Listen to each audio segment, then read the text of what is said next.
Welcome back to more Black Ops 3 Custom Zombies maps. Today, I played Origins 2.0. Now, this map is fairly small if you compare it to something like Revelations or just Origins itself. But really, I don't even know how many developers were on this map, but this map is still fairly good. And I'm pretty sure it's supposed to take place before Origins, I'm pretty sure. I don't even know. This is big brain time.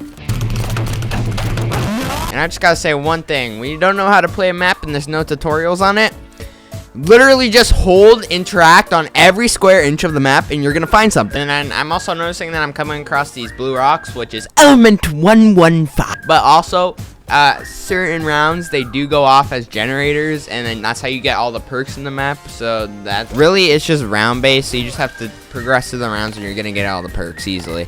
No shit. As you can see, the generator goes off at around round 3. Wait, what? The generator goes off at round 3, and when you kill zombies, it makes the timer go down even quicker. So that's nice. And then the perk that I get is obviously Quick Revive. Why wouldn't it be Quick Revive? I mean, it should always be in spawn. It also gives me a part that allows me to use a jump pad to get the pack punch, which I had no idea how to play this map. I somehow figured it out. The only thing I did search up a guide for, which somehow there's a guide on this map, even though it's only 5 days old, is pack a punch, and that's it. Well, no, there's also a guide on how to get the wonder weapon. We do not care. The grenades on this map also happen to be the ones from World at War, which literally never got put into any other zombies map except for maybe the BO1 remasters, which I still have to play, of course. But at the same time, BO1 Knocked is so dreadful. It's so boring. Like, what? There's nothing. They also changed up the death machine a little bit. It's this Y-hander, which is very overpowered. It's explosive though, so you gotta be careful. It can kill you if you don't have PhD, which is on this map, by the way. I then on round 6 managed to figure out that there's a butter knife, just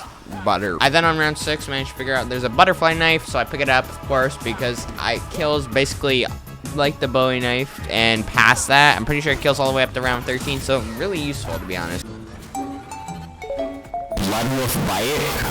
What the fuck's a blood wolf bite? And this is what I mean when I'm literally scavenging the map for anything I can find. I somehow managed to find every single shield part without searching up a guide, which is hilarious. I don't know what I'm doing.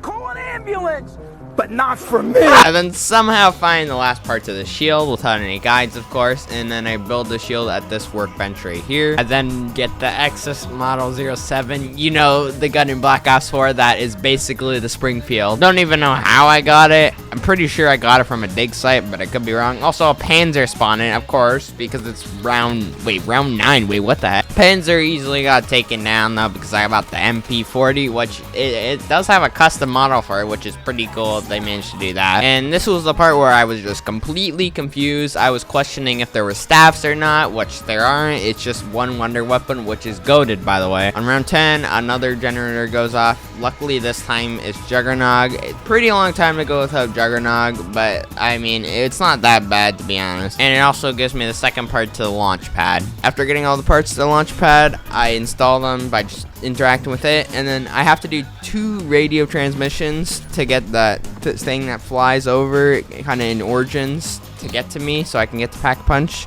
And it is quite difficult. You do have to stay around it. If you go literally only a meter away from it, it will stop working. You'll have to redo it and spend 500 points, just like you saw right there. It's kind of difficult. Just leave one zombie though. And when I say you have to stay within a meter distance from this thing, I'm not even kidding. It literally, I failed it when I was that close. Like, what? Then I leave a crawler, of course, so it makes transmitting the message way easier. And I have the shield, of course, so you can just block all the hits from it. And also, I figured out you can inspect weapons. I wish Black Ops 3 had that just originally, but it doesn't. And that would make thumbnails way easier if you could do that. I then found gas around the map. I put it in Generator 1, and it turns it on. That allows me to use the launch pad to get to Pack Punch, which is in the sky. And it doesn't really matter because I still have to do a second radio transmission, and then I can go to Pack Punch. And the generator only lasts for around 1 round, so there was no way I was getting the Pack Punch, and I didn't even know how to get the Pack Punch. I had to search up a guide for that. I have no idea how I got here. I somehow got to round 17 without any Pack Punch, and I got 2 Panzers on me. It doesn't really matter that much because I literally can just run around the map and kill them that way. It's not that big of a deal. I don't know how this happened on round 21, but a Panzer grabbed me when I had the high ground mannequin, and then he grabbed me. I took it down and lost all my perks, which is just lovely. It didn't This didn't really hurt me that much, considering I didn't know how to pack punch yet, so I could use all my points on the perks and really focus on that instead. And I nearly took a double down from the Panzer, because that's scary when you don't have any perks. On round 22, I managed to get the Ray Gun Mark II, and then I also got the best gun ever made in Black Ops 2, the War Machine. No. They also decided to add multiplayer weapons, and it honestly kind of destroys the zombies. Even though this isn't Pack Punch, I do have Double Tap 2.0, so that also helps. I also have 6 perks, because after I got a bunch of perks from the generators, it gave me a free perk bottle, which is nice, because I probably wouldn't survive that much longer if I didn't get those free perks. And then on round 25, I figured out that you do need to turn on generator 1, and then I finally make my way up to Pack Punch, which makes my life a lot easier. I then proceed to Pack Punch my Ray Gun Mark II and the Maddox, and for some reason double papping costs 10,000 instead of the usual 2,500. I'm pretty sure that's probably just to balance how overpowered AATs are, so you need to get the good amount of, I mean, it kind of makes sense.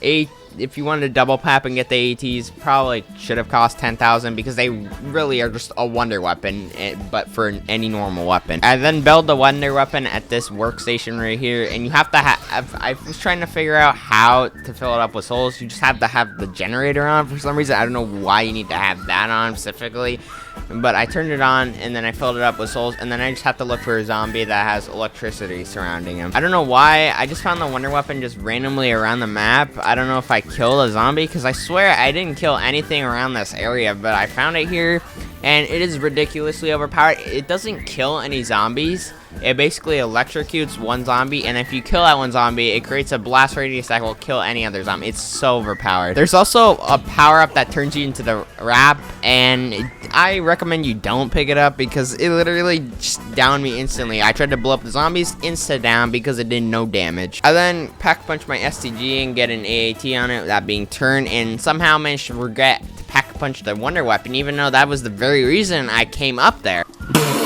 And this is basically where I was training. It is a very big open area, and while I was training, the zombies trapped me in the middle of it, and I don't know how I managed to make it out. You saw my screen shaking there. That caught me off guard so hard, but I somehow made it out, and that's all that matters. There is sort of a dog round, but it's not like you get it every 4 to 5 rounds. You get it every 6 to 13 rounds, I'd say.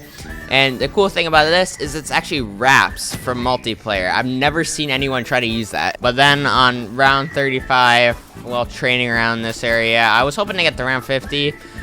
I don't know why I decided to go in that corner, but I just started shooting with my Ray Gun Mark II instead of using my wonder weapon, and then panicked, tried to use my monkey bomb, and died instantly.